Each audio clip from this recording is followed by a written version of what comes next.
All right, I'm going to talk a little bit about the concept of finding truth within yourself. All right. Many people look at this idea, and you're going to hear people, say this: look for the truth within yourself. All right. Now, I'm going to change this sentence a little bit. I think what happens here is a lot of people get confused because some people talk about this saying, they know exactly what they're talking about. They're talking about looking for the truth in themselves, and they have a good point. They're saying something that's true. Other people are talking about it, and they're saying something that is false. They don't know what they're talking about, all right? They just heard somebody else use the term, and then, well, they misuse it. I think the base issue here, though, is the way the term's used. So I'm going to change it a little bit so it's a little bit easier to understand. Let's call it looking for truth about yourself. Not within yourself, about yourself, all right? Now, suddenly you see there's a big shift here. It is not saying you go inside your mind and you just look around and you be like, there is truth within me automatically. No, that isn't the idea. Obviously, there's not truth within you automatically. There are false ideas and beliefs, all right? I mean, there are certain things. There is truth within you automatically about certain things, right? An example is like, if you want to learn about how you feel things and how emotions work, you're going to have to look inside yourself because that's where they spring forth from, all right? There is truth there that you can see. And that's why I changed it to about yourself, because that way you can look at yourself objectively, all right? Don't look at yourself as yourself, all right? There is no self when you're looking at yourself. You're looking at yourself as if you're somebody else, all right? And maybe not even as if somebody else. You're just noticing the feelings, the emotions, the things that you have, all right? In your mind, why you think them, why you believe them, all right? And this is one of the most important things for any individual to do, all right? Without doing this, you'll never be freed from things that may capture you in life. Now, this is one thing that I find very fascinating. I've always wondered why it's not talked about very much in Christianity. Why don't we do this? Why don't we tell people to do this, to look inside themselves and examine themselves for who they are, why they do what they do, all these different things, right? It's a very confusing thought to me. And I see it as a very dangerous thought. I think that if you go back and read, some of the things Jesus says, he actually suggests doing this. It's just it doesn't get taught in Christianity at all. It's not what we choose to perceive. And some of the reason we choose not to perceive this is because, well, the people in Christianity aren't doing this. They're not doing the self-examination, all right? Danger right there. No self-examination. People are like, well, that's selfish. That's self. You have to understand, you need to get over the idea of selfishness, all right? There's nothing wrong with selfishness. Well, not actual selfishness, but there's nothing wrong with the self of an individual. My point being is what's wrong is this idea that if you think anything about yourself or you ever focus on yourself as an individual, then you are being selfish. That's not the case. Some people get this. Some people in Christianity understand this, and they don't think that, right? But sometimes it's taught very fervently, even by preachers, oh, he is bad because although he does meditation and he's New Age, he thinks, it's a selfish way of living. Some people will tell you this about Buddhists, all right? Which is a very, very big lie, all right? If you knew true Buddhist philosophy, you would not say what you say. Same thing about people who say Buddhism is about a nihilist point of view, destroying everything, right? There is a truth about something that they're destroying, but people don't understand what they're trying to destroy within themselves, all right? What's going on here is there's a misunderstanding that people who, in Christian faith oftentimes, or other places, think that they know everything because they have the true word of God, all right? They think, man, I know everything, but they don't understand they're doing the same thing that Adam and Eve did, same thing that all other people who've sinned have done. They thought they knew something, all right? The truth about the word humbleness, which is used very fervently in the Bible, more so than most other sayings, people are called to be humble, is to mean that you know you're wrong, see? The only thing ever taught in the Bible is that God knows everything, because God created everything. Duh, he knows everything, because he made everything. That's kind of obvious, right? But then why do we think, just because God tells us something, we know everything? And how do we know when and where that thing is true, you see? And that thing may only be true for that time and place.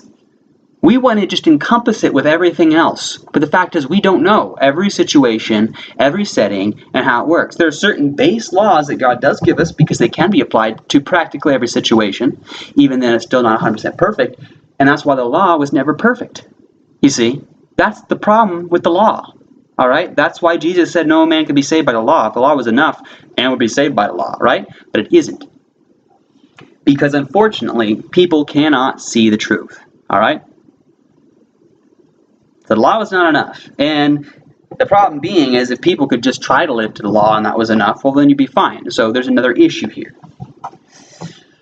So why do we think so fervently in our head that we know things? Well, this basis comes down to the way that religion has been taught, all right? The way we see things. We need to seek with truth within ourselves, look at the truth about us that's there. We need to also look at the truth that's outside of us. See, everything in the universe is about balance. There's one thing you can learn from reality. That is, all things must be balanced. There is an opposite for everything. If there's light, there's dark, all right? Unfortunately, humans have decided to categorize these things, which causes confusion. Light is good and dark is bad. That's not true. That in itself is a deception.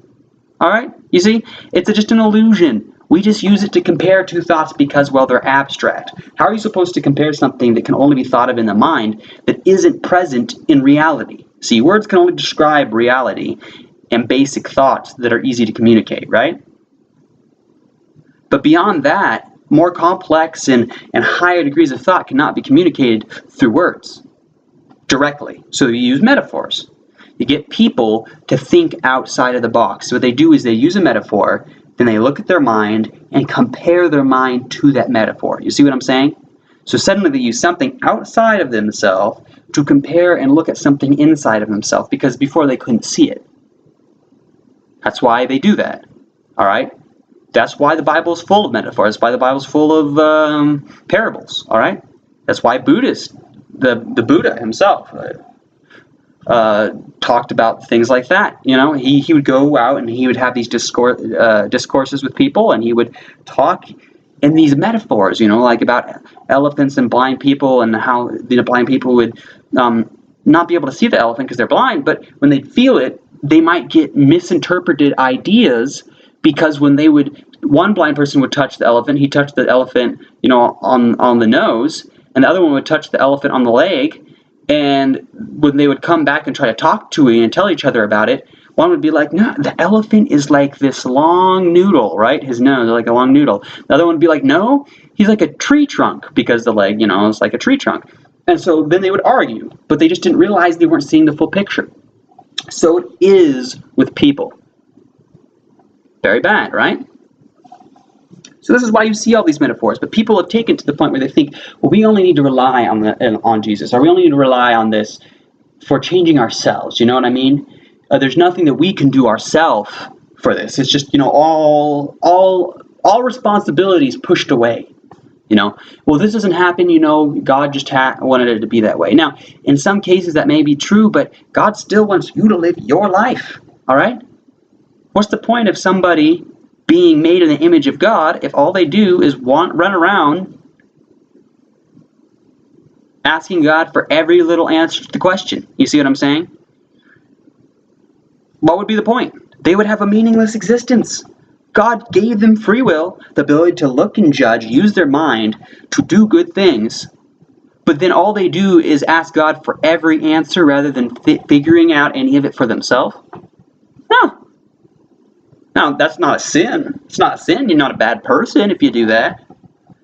And there's some good things about that. Yeah, there's definitely some good things about that. But it's still not the way it was meant to be. That's not how they were in the Garden of Eden. You know what I mean? It's not how you're going to be in heaven. People are like, well, we're on this earth. We don't know. Yep. I would agree. There's certain things we cannot know. But I also agree there's certain things that just don't matter. All right? They just don't matter. The only person who decides that it matters is you. Unless God told you that specific thing mattered for a fact, unless he came down, unless in the Bible he said it word for word, specifically in such clear language that no one would ever argue with you about it. Like if it's that clear, that You can't, unless they change the meaning of a word itself. You see what I'm saying? Against what the dictionary said, to try to argue with you. If you can take a dictionary and word for word what it says and know exactly what it says, no matter how many different ways you phrase that sentence, then you're good. But if there's any discrepancy, any little inkling, or we're not sure, or it could be this or it could be that, then you don't know. You literally are clueless, all right? Well, I was influenced by God. How do you know that? How do you know that? So do people who think they've seen aliens. You know what I mean? They think, oh, I was given this life. But they weren't. How do we know they wouldn't see aliens? You're right. You know what? They might have seen demons. They might have seen aliens. I don't know what they saw. You know, it doesn't matter. It's their life. But the issue is maybe they should look at themselves and how they maybe interpreted the situation. All right? Aliens. Were they hallucinating? Were they on drugs? Yeah, a lot of them were. Were they in sleep paralysis, which happens to a lot of people who thought they saw aliens? It's a state of hallucination that happens when you don't completely go to sleep. All right? It happens to some people naturally. Some of you might have even experienced it yourselves. All right? But they just aren't aware of that. So they just believe some random lie without looking at themselves and the faults inside of themselves, you know, about themselves. They don't look for the truth about themselves, you know what I mean? So they don't take that objective appeal. Just like we can look objectively at things outside of ourselves, we can look objectively at things inside of ourselves. People would tell you, well, everybody's biased. But you know what? That's maybe true on the base level, but that doesn't mean you can't look at things without bias. It is 100% possible to look at things without bias, because the fact that that thought can even exist, the thought without bias can exist, means that it can exist. See, all ideals arrive from some truth. Now, can those ideals be applied as perfectly as we might imagine? Not necessarily. Yeah, they could exist.